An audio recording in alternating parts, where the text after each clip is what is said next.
आयुर्वेदा क्या है? जी, आप आयुर्वेदा क्या है इसके बारे में अगर आप जानना चाहते हैं तो आयुर्वेदा पहले समझना पड़ेगा कि आयुर्वेदा कोई पैथी नहीं है। आयुर्वेद दो शब्दों से मिलके बना है। आयुर का मतलब उम्र, वेद का मतलब किताब। जी। उम्र पे लिखी हुई किताब है ये। जी, सुनते आ रहे हैं कि जो आयुर्वेदा है वो बहुत ही स्लो काम करता है। हाँ, ये एक मिथ बनाया गया है कि आयुर्वेदा बहुत स्लो काम करता है। सर एक चीज़ और मैंने आपके ट्रीटमेंट में देखा है, आप मंत्रों का भी उच्चारण करते हैं साथ-साथ। जी, एक्चुअली मंत्र अपनी जगह पे बहुत पावरफुल है। आपके आयुर्वेदिक हॉस्पिटल्स भी चल रहे हैं, रांची में आपका गुरुकुल है, जी, वहाँ आप ट्रीटमेंट फ्री देते हैं पेशेंट्स को। जी। जिस पेशेंट पे हाथ रखूँगा उसको जिंदा कर दूंगा, तभी इस फील्ड में रहूँगा, नहीं तो ये फील्ड छोड़ दूंगा। आज भी जो बच्चे मेरे पास सीखने आते हैं हम उनकी कोई फीस चार्ज नहीं करते। शर्त एक है कि वो सीख के कोई गुरुकुल स्टार्ट, पेड़ के पत्तों में और मधुमक्खी के छत्तों में दुनिया की सभी बीमारी का इलाज है। तो ये आयुर्वेदा को ही लेके ये सारी शायरी हैं। नमस्कार, मैं अमित अपने पॉडकास्ट चैनल में आपका स्वागत करती हूँ। हमारे स्टूडियो में आज बहुत ही प्रसिद्ध प्रख्यात आयुर्वेदिक डॉक्टर प्रभाकर जी आए हैं, तो हम उनका स्वागत करते हैं। नमस्कार सर। नमस्कार मैम। सर मेडिकल फील्ड में सब जानते हैं आपका नाम, टॉप के डॉक्टर्स में आपका नाम लिया जाता है। तो सर मैं आपको पर्सनली भी जानती हूँ काफ़ी टाइम से, तो मैं आपको ये बोलना चाहती हूँ स्टार्ट करने से पहले भी, मैंने जब आपको फर्स्ट टाइम देखा था तो मुझे ऐसे लगा भी जैसे डॉक्टर राजीव दीक्षित जी से मैं बात कर रही हूँ। तो उसके बाद जब मैंने आपसे मिली तो मुझे एक साउथ की मूवी याद आ गई, वो 5 रुपए में अपने पेशेंट्स का इलाज करते थे, साउथ की मूवी थी। तो सर हम आपका स्वागत करते हैं बहुत बहुत, थैंक यू फॉर कमिंग। जी, नमस्कार मैम। पहले तो आपने राजीव दीक्षित सर के बारे में बताया। मेरी आवाज़ उनसे नहीं मिलती। बहुत सारे लोगों ने ये मुझे बताया बट ऐसा नहीं है, और वो बहुत ही महान थे। तो मैं नहीं चाहता कि मेरा लिंक उनसे थोड़ा भी कहीं भी जोड़ा जाए। तो और बाकी रही मूवी के बारे में, वो मूवी मैंने भी देखी है, 5 रुपए का जो ट्रीटमेंट करते हैं। और ऐसा हमारे गुरुकुल में भी होता है। हम 5 रुपए से थोड़ा बढ़ के हैं, हम 50 रुपए लेते हैं पेशेंट से लाइफ टाइम के ट्रीटमेंट के लिए। तो ऐसा ही है कुछ। और बाकी आयुर्वेदा का सहारा लेके धीरे हम ऊपर बढ़ रहे हैं।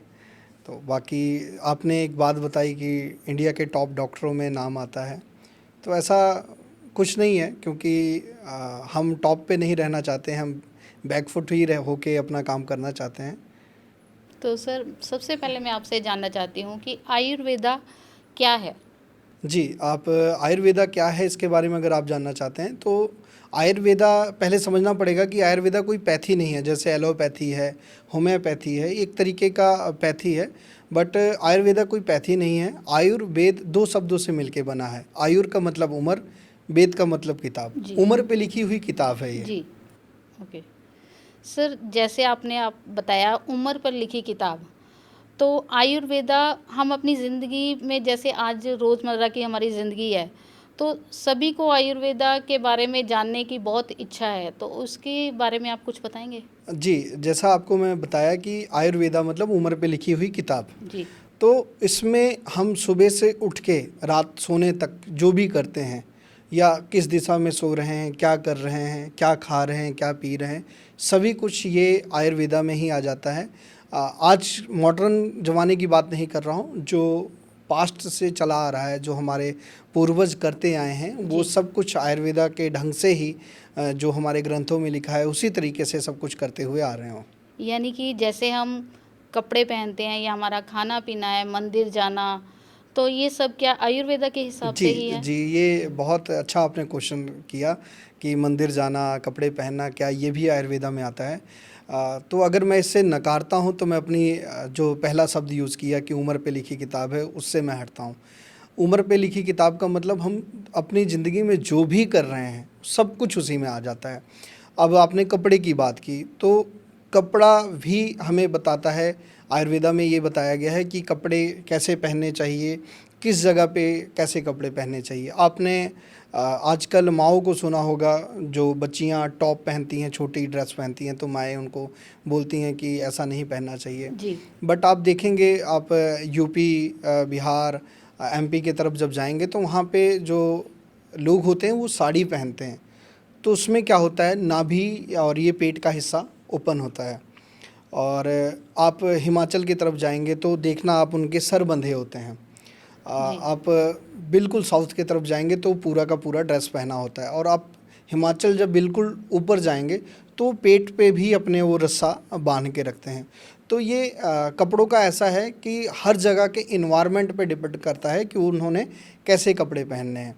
अब जो हमारे सेंटर के, इंडिया के सेंटर का जो राज्य जितने भी पड़ते हैं, वहाँ की हवाओं में हल्की हल्की नमी है जो नाभि पे लगना ज़रूरी है। उनकी हवा आपकी नाभि पे लगता है और वो बॉडी उसको ऑब्जर्व करके आगे पार्ट में भेजती है। बट यही साड़ी अगर हिमाचल में पहन लिया जाए जहाँ ठंड है बहुत, तो वो ठंड हो जाएगा, मतलब नाभि ठंडी हो जाएगी तो जठर अग्नि आपकी कमज़ोर पड़ जाएगी। और दूसरा वही हवा अगर माथे पे लगेगी तो वो प्रॉब्लम है, इसलिए वहाँ पे अपने सर पे वो स्कार्फ सा बांध के रखते हैं। यानी कि हमारे एटमॉस्फेयर के हिसाब से हमारा ड्रेस, जो हम जी ड्रेस जी जी, करते ये हैं वो मतलब होती हम है। नहीं डिसाइड करते जी। थे, हमारा इन्वायरमेंट डिसाइड करता था कि हमने कपड़े कैसे पहनने हैं। मंदिर जी। जाना भी वैसा ही है, हर चीज़ है। आप एक चीज़ सोचिए कि मंदिर में घंटी लगी होती है, तो आप ये सोचिए कि घंटी ऊपर ही क्यों लगाई जाती है? बच्चे जंप मार मार के उसको घंटी बजाते हैं, उसको नीचे लगा देना चाहिए था ताकि वो आसानी से बच जाए। जी। वो भी एक साइंस है, मतलब आयुर्वेदा से ही निकल के आया है कि उसको हाइट पे लगाते हैं ताकि जब वो बजता है तो उसकी वाइब्रेशन आपकी बॉडी को पूरी टच करते हुए नीचे तक आती है ना। तो एक तरीके का हर चीज़ में मतलब आयुर्वेदा आपको मिलेगा ही मिलेगा, बस उसकी नॉलेज होनी चाहिए आपको। जी, लेकिन सर हम बचपन से सुनते आ रहे हैं कि जो आयुर्वेदा है वो बहुत ही स्लो काम करता है। हाँ, ये एक मिथ बनाया गया है कि आयुर्वेदा बहुत स्लो काम करता है। हमने नहीं देखा कि आयुर्वेदा स्लो काम करता है। हमारे पास बहुत सारे पेशेंट ऐसे आते हैं जिनमें पहले दिन से ही रिज़ल्ट आने लग जाता है। और आप ये सोचिए, जो पहले युद्ध वगैरह होते थे, तो आज हमको एक फ़ीवर हो जाता है तो हम 3 दिन 4 दिन की रेस्ट ले लेते हैं। तो आज हम लेट हैं मेरे ख़्याल से तो। और जो पहले युद्ध वगैरह होता था, सारा दिन युद्ध करते थे, रात को ट्रीटमेंट होता था, अगले दिन मॉर्निंग में फिर वो फाइट के लिए तैयार रहते थे। तो सोचिए कितना फास्ट रिजल्ट था। तो हमारे आयुर्वेदा में एक चीज़ है, जैसे कट लगता है तो लोग स्टिच लगाते हैं। मकड़ी के जाले को चमेली के तेल में मिक्स करके अगर आप कट वाली जगह पे लगाओ तो एक दिन के अंदर अंदर वो हील हो जाता है। सर आयुर्वेदा का कोई साइड इफ़ेक्ट भी है? हाँ, ज़रूर साइड इफ़ेक्ट है, अगर आपने सही डॉक्टर से ट्रीटमेंट नहीं लिया।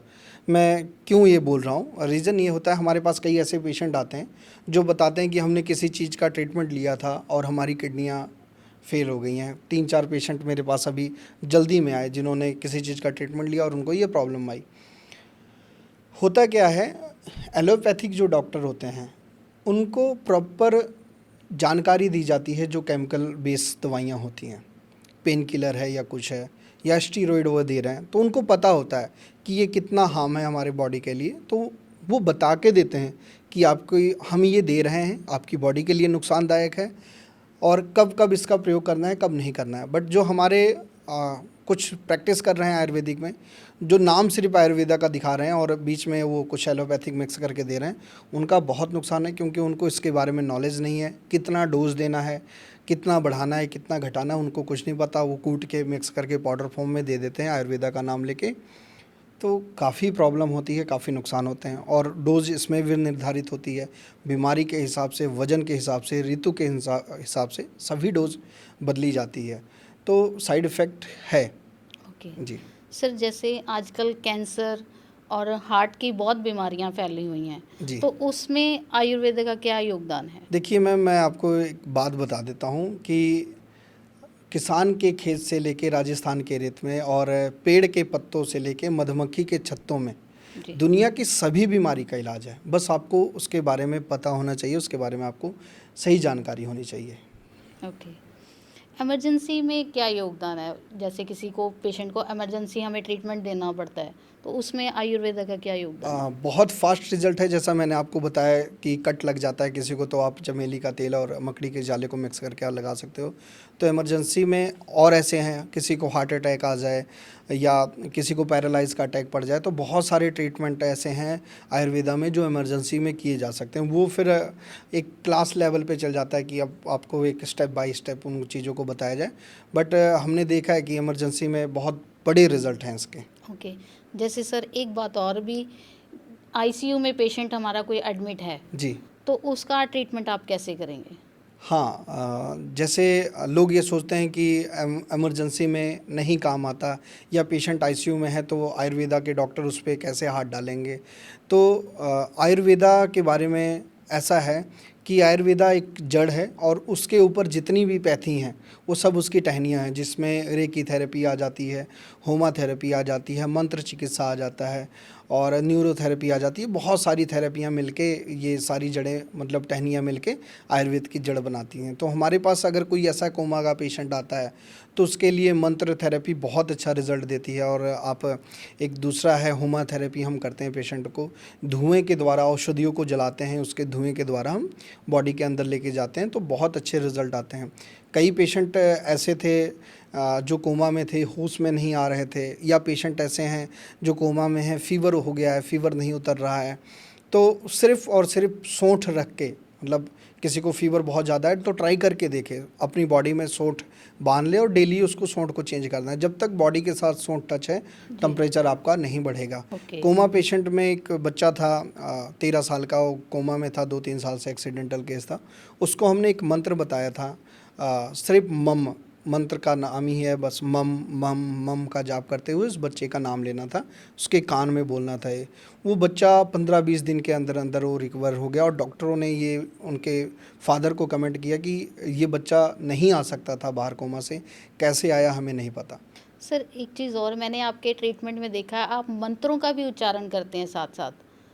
जी, एक्चुअली मंत्र अपनी जगह पे बहुत पावरफुल हैं। सही टाइम पे सही जगह पे अगर आप आयुर्वेदिक औषधियों के साथ मंत्रों का उच्चारण करते हैं तो उसके रिज़ल्ट बहुत ही बेटर हैं। सर एक अच्छे आयुर्वेदिक डॉक्टर की क्या पहचान है? अच्छे आयुर्वेदिक डॉक्टर की सबसे बड़ी पहचान ये है कि वो आयुर्वेदा को सबसे पहले कमज़ोर ना समझे, क्योंकि आजकल अगर हम कॉलेज में पढ़ते हैं, जो बीएमएस स्टूडेंट कर रहे हैं, तो उनको ये नहीं विश्वास दिलाया जाता कि आपसे अच्छा नहीं है कोई।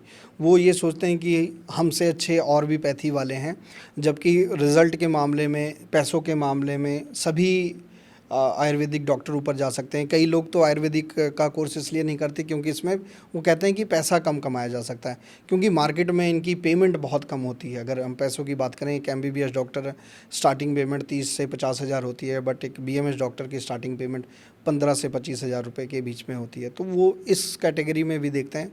बट अगर सही जेन्युइन इलाज किया जाए तो बहुत पैसा भी कमा सकते हैं, नाम भी कमा सकते हैं और लोगों का भला भी हो सकता है। सर देसी घी जो हम बहुत ज़्यादा अपने घरों में यूज़ करते हैं, जी, तो उसका क्या योगदान है? आपने पहले सुना होगा, आज से 30 साल पहले की बात, अगर कोई आदमी खेत में काम कर रहा होता है 50-60 का, तो उसको ये कहा जाता था, ताऊ लगता है बहुत देसी घी खाए हो। और आज एक कहावत होती है कि डॉक्टर ने मना किया था पर मना माना कर नहीं। दिया डॉक्टर ने जी। डॉक्टर ने मना किया था, माना नहीं, देसी घी खाने से हार्ट अटैक हो गया। तो सबसे पहले देसी घी जो मार्केट में बिक रहा है वो गलत बिक रहा है। और जब भी मैं दूध, घी, दही की बात करूं तो आप समझ जाना कि मैं देसी गाय के बारे में ही बात कर रहा हूं, जर्सी गाय या भैंस के बारे में नहीं बात करता हूं। जी। ठीक है, भैंस का घी भी अच्छा होता है, पर उनके लिए जिनको मतलब मसल बनानी है, बट जिनको शांत रहना, अपनी हेल्थ बनानी है, उनके लिए देसी गाय का घी बहुत अच्छा रिज़ल्ट है। घी के बारे में बता देना चाहता हूँ। एक्चुअली लोग मार्केट में 400, 500, 600 रुपये किलो का घी बेच रहे हैं। जी। प्रॉब्लम यहाँ पे है कि 1 लीटर घी बनाने में 25 से 30 लीटर दूध लग जाता है। और आज नॉर्मल जो दूध का रेट है, बहुत ही जगह ऐसी कम है जहाँ पे 50 रुपये का मिलता है, नहीं तो 100 रुपये से 50 रुपये के बीच में दूध मिल रहा है। तो आप अंदाज़ा लगाइए, आप 70 रुपये बीज का अगर एक रकम मान लें तो 2100 रुपये का तो सिर्फ दूध बन गया। उससे दही बनाएंगे, वो दही से माखन बना के फिर घी निकालेंगे, तो वो क्या 500 रुपये में बेचा जा सकता है। तो जो भी मार्केट में आ रहा है वो सब सिंथेटिक आ रहा है, उसके कारण नुकसान होगा ही होगा, हार्ट अटैक होंगे, कैंसर होगा, बहुत सारी प्रॉब्लम तो होगी। सर दूध हमारे लिए ज़रूरी है या नहीं? हाँ, दूध हमारे लिए बहुत ज़रूरी है। बहुत सारे आपने डॉक्टर सुने होंगे जो दूध के लिए मना करते हैं, विरोध कर रहे हैं, पर जो भी डॉक्टर, मैं खुल के कहना चाहता हूँ, थोड़ा सा बुरा लग सकता है, जो डॉक्टर दूध के लिए मना कर रहे हैं वो आप समझ जाइए खुल के कि वो सीधा सीधा आपके भारत का विरोध कर रहे हैं। उसके पीछे कारण क्या है? हम गांव-गांव में जाते हैं, कैंप लगाते हैं, तो अब देख रहे हैं कि किसान बीमार पड़ रहे हैं, पहले बीमारियां शहर तक सीमित थी, आजकल वो सारी बीमारियां किसानों को हो रही है, जबकि किसान गांव में रह रहा है, शुद्ध खा रहा है, शुद्ध पी रहा है, हवा वहाँ की सही है, फिर भी वो बीमार क्यों पड़ रहे हैं। तो उसके पीछे का रीज़न पता चला। जैसे अब हमारे पास कोई भी चीज़ फ़िल्टर होके तीसरे लेवल पे आ रही है, अगर पॉइज़न आ रहा है हमारे पास तो 3 बार फ़िल्टर होके आ रहा है। किसान के पास वही पॉइज़न सीधा डायरेक्ट जा रहा है। अब आप सोचेंगे कौन से पॉइज़न की बात हो रही है। जी। जो यूरिया खाद वो यूज़ कर रहे हैं खेतों में, वो नंगे पैर होके खेतों में घूमते हैं और अपने हाथों से डायरेक्ट उसकी फेंकते हैं, तो उसकी खुशबू और डायरेक्ट उसकी सप्लाई पैरों के तलवे पे लग के वो डायरेक्ट ब्लड में उसकी सप्लाई होती है, जिसके कारण किसान आपका बीमार हो रहा है। तो जो डॉक्टर दूध को मना कर रहे हैं तो सीधा सीधा किसान को टारगेट कर रहे हैं। आप सोचिए, एक जानवर से क्या लिया जा सकता है? सिर्फ दूध। अगर आप दूध लेना भी बंद कर दोगे तो आपके पास जानवर पालने का कोई दूसरा रीज़न रीज़न नहीं होगा। जब आप दूध रखते हैं, जब आप दूध लेने के लिए कोई जानवर पालते हैं, तो उससे आपको दूध, गोबर, मूत्र सब कुछ मिलता है, जो कि खाद बनने के काम आता है, और वो खाद अगर खेतों में जाएगी तो बहुत अच्छा रिज़ल्ट आएगा। तो आजकल दूध मना होने के कारण लोग जानवरों को रखना बंद कर रहे हैं, और प्रॉब्लम कहाँ आ रही है? खेतों तक फिर वही सारी चीज़ें जा रही हैं। जी। सर, जैसे आजकल शुगर की बहुत बीमारी फैली हुई है, जी। बच्चों में भी शुगर देखी जाती है, तो इसका क्या हमारे खान-पान से संबंधित कुछ है प्रॉब्लम्स या कुछ?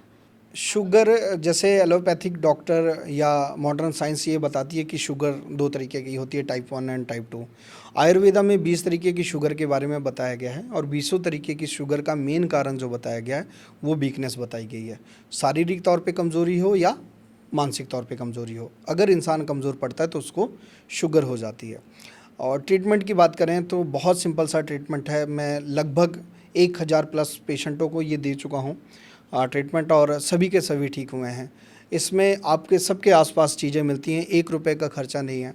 आपने 5 पीपल के पत्ते, 5 जामुन के पत्ते, 5 अमरूद के पत्ते, नीम के पत्ते 5, बेलपत्र 5, तुलसी के 5 और दुर्बा घास 1 मुट्ठी, इन सबको लेके इनका रस निकाल के सुबह खाली पेट पीना स्टार्ट कर दें, तो शुगर की, हार्ट की, ब्रेन की जितनी भी समस्याएं हैं वो धीरे धीरे अपने आप ख़त्म हो जाएंगी। सर, ये तो बहुत अच्छी चीज़ आपने बताई।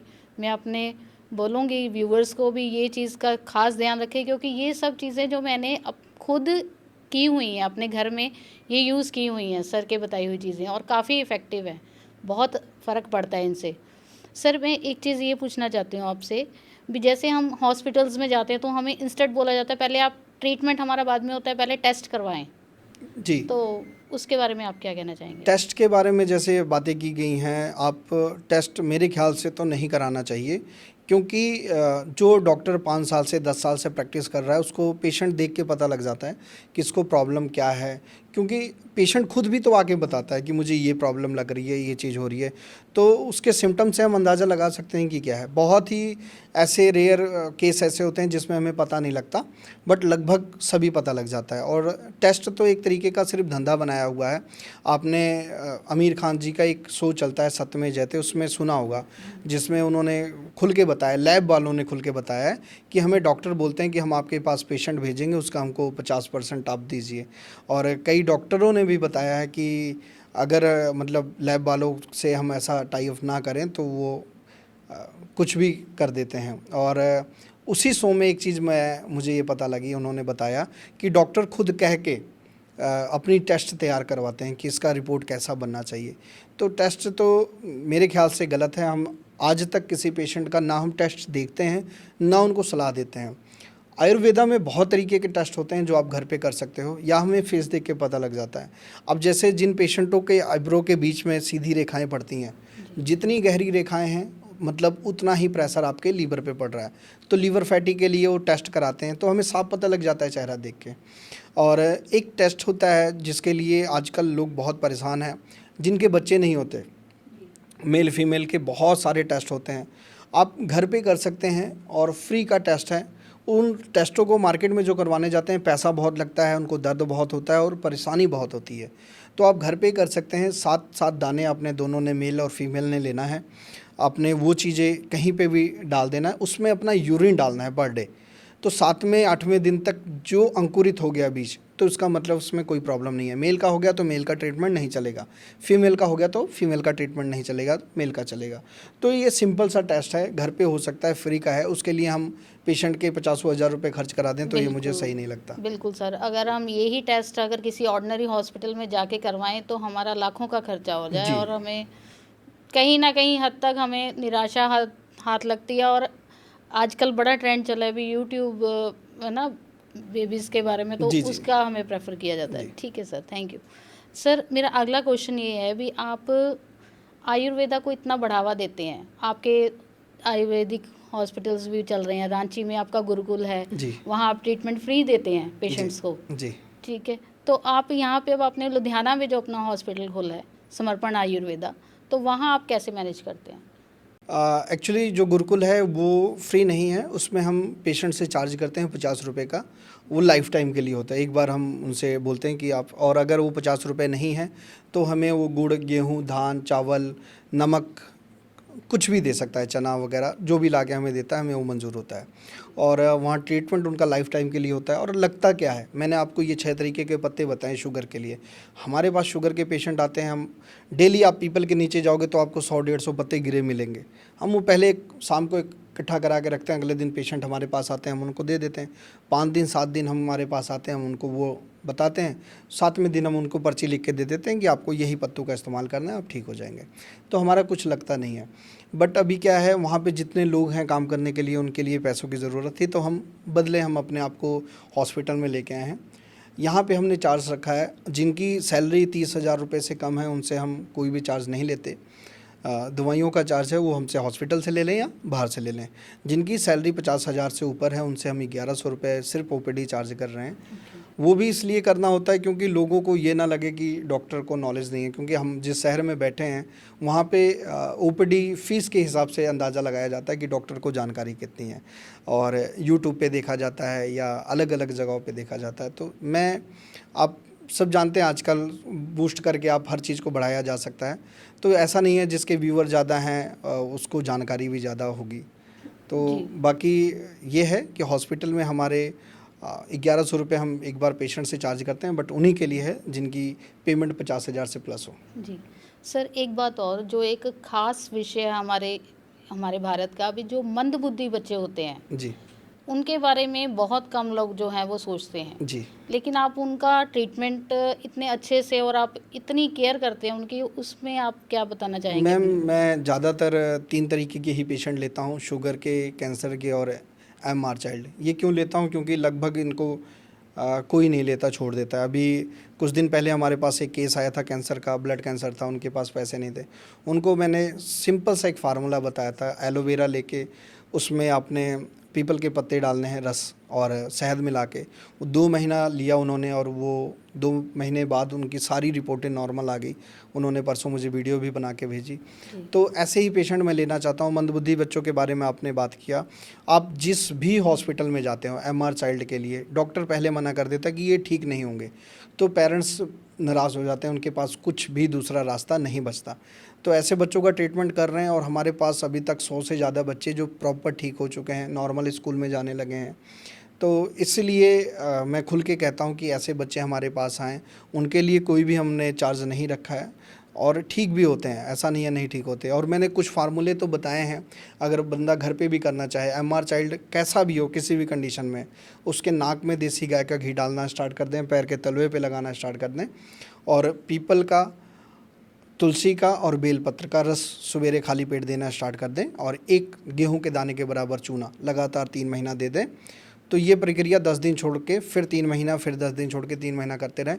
2 से 3 साल के अंदर अंदर बच्चे बिल्कुल ठीक हो जाते हैं। जी सर, एक और क्वेश्चन है, भी जी। जैसे कुछ ऐसी आप बात बताएं जो आयुर्वेदा के बारे में किसी ने ना सुनी हो। आयुर्वेदा के बारे में एक बड़ी चीज़ है, बताना चाहता हूँ कि आयुर्वेदा कहता है कि मैं हूँ रब से ऊपर, मुझ में बसता आयुर्वेद है। रब है मुझसे ऊपर, मैं बसता रब में हूँ। तो इसका ये है कि आयुर्वेदा का लेवल जो है वो भगवान के बराबर है। क्यों? क्योंकि भगवान शिव ने इसकी शुरुआत की थी। और लगभग आप देखेंगे पीपल के पेड़ में लोग कहते हैं सभी देवी देवताओं का वास है, तो हम पीपल से बहुत प्रयोग करते हैं। देसी गाय में लोग कहते हैं कि सभी देवी देवता का वास है, जी। तो हम उनका प्रयोग करते हैं। हम गंगा जल से कई दवाइयाँ बनाते हैं, शिवलिंग पे जो जल चढ़ाया जाता है उससे कई दवाइयाँ बनाते हैं। तो भगवान और आयुर्वेदा ये मिलते जुलते हैं। भगवान की परिभाषा अगर मतलब हम उनको विस्तार में बताएं, भगवान भा से भूमि, गा से गगन, वा से वायु, आ की मात्रा जो पड़ती है उससे अग्नि, ना से नीर मतलब जल। तो जो इन पांचों तत्वों का बैलेंस करके अपने आप में समा सकता है वही है भगवान। तो इसलिए आयुर्वेदा को मैं एक तरीके का भगवान के बराबर ही समझता हूँ। तो जो भी इसमें आता है, अच्छा ऐसा भी हमने देखा है कि जब तक लोगों के पाप नहीं करते तब तक वो आयुर्वेदा का ट्रीटमेंट भी नहीं ले पाते। हमारे पास बहुत पेशेंट आते हैं, कहते हैं हम बहुत भटके, तो शायद उनके कर्म ही ऐसे थे जो उनको भटकाएं। अब उनका सही होने का समय था तो वो आयुर्वेदा तक पहुंच गए हैं। सर आयुर्वेदा में मंत्रों का क्या योगदान है? कुछ मत ऐसे मंत्र जो आप बता सकते हैं? मंत्रों का जैसे मैंने आपको बताया था बहुत बड़ा योगदान है। अभी जैसे हमारे जो बच्चे कोमा में होते हैं या जो पेशेंट कोमा में हैं उनके लिए मैंने मंत्र बताया था। नींद के लिए आजकल लोग बहुत गोलियां खाते हैं। लगभग शहरों में जितने लोग रह रहे हैं 30% लोग तो आज सोने के लिए नींद की गोलियां खाते हैं। उनके लिए मैं एक मंत्र बता देता हूँ और 100% काम करेगा। शुद्धे शुद्धे महायोगिनी महानिद्रे स्वाहा, शुद्धे शुद्धे महायोगिनी महानिद्रे स्वाहा। ये जो भी पेशेंट बोलता है उसको बोलना है खुद, आवाज़ उसके कानों तक सुने, ऐसा नहीं कि मन में बोलना है। 20 से 25 बार बोलते बोलते उसको ऐसी नींद आती है, मतलब मुझे आज तक कोई ऐसा पेशेंट नहीं मिला है जिसने बताया कि मैं ये मंत्र बोला और सोया नहीं। तो एक पेशेंट ऐसे हैं, डॉक्टर साहब ही हैं, उनके फादर साहब को नींद की प्रॉब्लम थी। मैंने उनको ये मंत्र बताया, उन्होंने बोला कि फादर साहब बोल नहीं पाएंगे क्योंकि 85 साल एज है और बेड पे ही हैं। मैं कहा आप उनको बोल के सुनाइए। अगले दिन उन्होंने फ़ोन किया, मैंने पूछा उनसे कि आपके फादर साहब कब सोए। उन्होंने बोला मुझे नहीं पता कब सोए। क्यों? क्योंकि ये मंत्र बोल रहे थे 21-22 बार बोलते बोलते मुझे खुद नींद आ गई और फादर साहब कब सोए मुझे नहीं पता, तो ये जल्दी सो गए थे। तो बहुत अच्छे रिज़ल्ट हैं इनके। जैसे आजकल लोग खाना खा लेते हैं बहुत ज़्यादा शादी ब्याहों में, तो एक मंत्र है रम रम रम, पेट पे मालिश करते हुए रम रम बोलना है, खाना डाइजेस्ट होने लग जाता है, जठर अग्नि आपकी स्ट्रांग होने लग जाती है। आपने देखा होगा जो शंकर भगवान के भक्त हैं वो बम बम बम भोले के जाप करते हैं। क्या होता है वो आप देखेंगे वो ज़्यादातर पहाड़ों में रहते हैं जहाँ पे बर्फ़ होती है, जिसके कारण बॉडी में स्टिफनेस हो जाती है, पेन बढ़ जाती है, बाद बढ़ जाता है। तो ऐसे लोगों के लिए या जिनको भी जॉइंट पेन है वो अगर बम बम बम बम का जाप करते हैं तो वो पेशेंट बहुत जल्दी ठीक होते हैं। आप खुद बोल के देखिए बम बम बम, जब आप ये बोलेंगे तो एक वाइब्रेशन होती है बॉडी में, सभी नसें आपकी खुलने लगती है। आप पानी सामने रखिए, एक माला की जाप करें, अगर माला नहीं है तो ऐसे भी आप 5 मिनट 10 मिनट इस मंत्र का जाप करें, बम बम बम बोलिए और वो पानी पी लीजिए। तो लगभग जितने भी जॉइंट पेशेंट हैं या जो पैरालाइज हो गए हैं बेड पे हैं, वो इस मंत्र का जाप करें तो उनको 21-22 दिनों के अंदर अंदर रिजल्ट मिलता है। कोई अगर वो दवा भी खा रहे हैं तो वो उस दवा को हाथ में लेके इस मंत्र का जाप करके वो ले सकते हैं। सर जैसे मैं आपको काफ़ी टाइम से जानती हूँ तो मुझे पता है अभी आप क्रिकेट भी आपने खेला है, नेशनल्स तक आप गए हैं। जी। ठीक है, आप फ्लूट इतना अच्छा बजाते हैं, आप कोरियोग्राफर भी हैं, डांसर भी हैं और आप शायरी इतनी अच्छी करते हैं, तो ये सब चीज़ों को छोड़कर आपने आयुर्वेद को ही क्यों चुना? जी मैम, एक्चुअली क्या है, ये जो चीज़ें हैं अभी भी मैं ये सब करता हूँ। समय मिलता है तो मैं क्रिकेट खेलता हूँ और समय मिलता है तो मैं फ्लूट बजाता हूँ। शायरी बचपन से मुझे मतलब शौक़ है लिखने का, लोगों की फीलिंग्स को लिखने का, ये सब कुछ है। ये करके मुझे मतलब खुशी मिलती है, ये मेरे लिए है। पर मैं कुछ ऐसा करना चाहता था शुरू से जिससे लोगों की हेल्प हो सके, तो इसलिए मैं ज़्यादातर आयुर्वेदा में घुसा। और आयुर्वेदा में घुसने से पहले मैं प्रैक्टिस किसी और चीज़ की करता था, एलोपैथिक में। जैसे सभी आजकल कॉलेज से निकलने के बाद हॉस्पिटल में ट्रेनिंग लगती है। मेरी मदर नहीं है, 2013 में उनकी जब डेथ हुई थी तो उस टाइम मैं 10वीं क्लास में था। वो भी कोमा में थे, 23 दिन कोमा में रहे। तो उस टाइम मतलब सब कुछ करने के बाद भी उनको नहीं बचा पाए।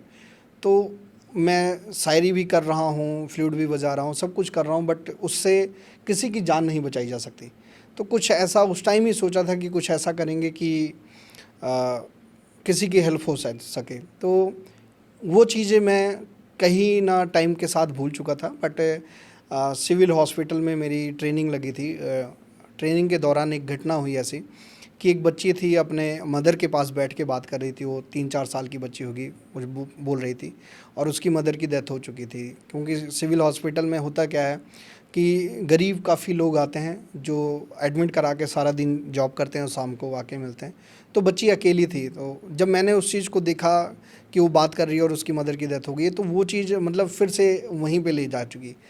और उसी टाइम मैं मतलब ग्लव्स निकाला और बाहर चला गया पार्क में। तो वहाँ पे एक चीज़ डिसाइड की थी कि जिस पेशेंट पे हाथ रखूँगा उसको ज़िंदा कर दूँगा, तभी इस फील्ड में रहूँगा, नहीं तो ये फील्ड छोड़ दूँगा।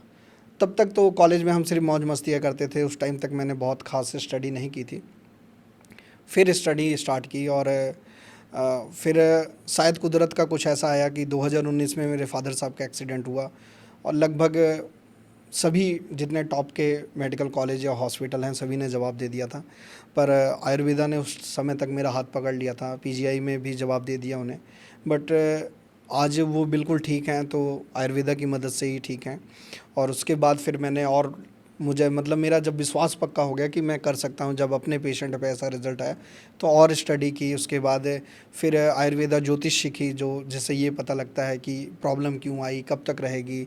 रेकी थेरेपी सीखी, फिर आयुर्वेदा में मतलब घुसते चले गए। फिर झारखंड में जाके मैं आदिवासियों के बीच में रहा।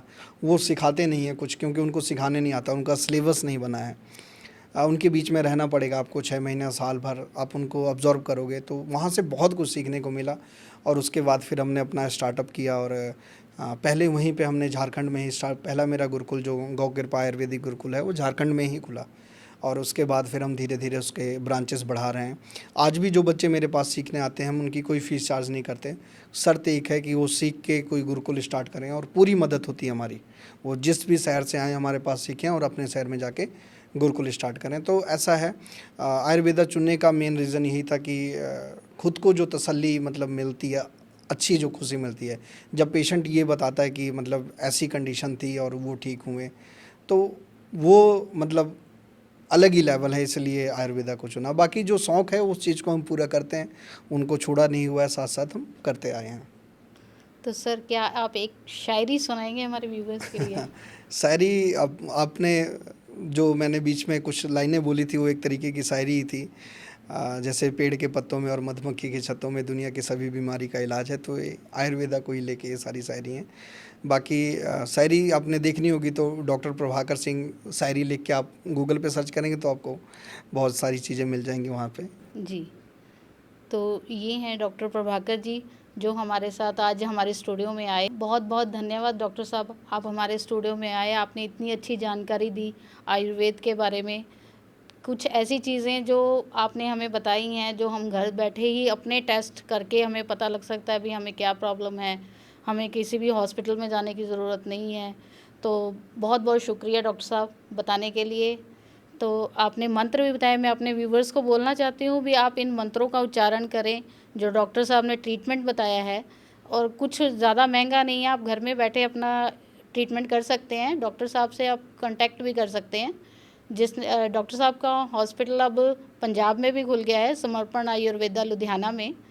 जैसे कि आज हमने डॉक्टर साहब से बहुत से मंत्रों के बारे में जाना और आयुर्वेदिक औषधियों के बारे में जाना, तो मैं डॉक्टर साहब आपका इसके लिए बहुत बहुत शुक्रिया अदा करती हूँ। और आपने जो एक नींद वाला मंत्र आज बताया उसे मैं घर जाके ज़रूर ट्राई करना चाहूँगी। जी। तो आप सबसे भी मैं ये कहना चाहती हूँ, अगर आपको हमारा ये इंटरव्यू अच्छा लगा हो तो प्लीज़ लाइक, सब्सक्राइब और कमेंट ज़रूर करें। धन्यवाद।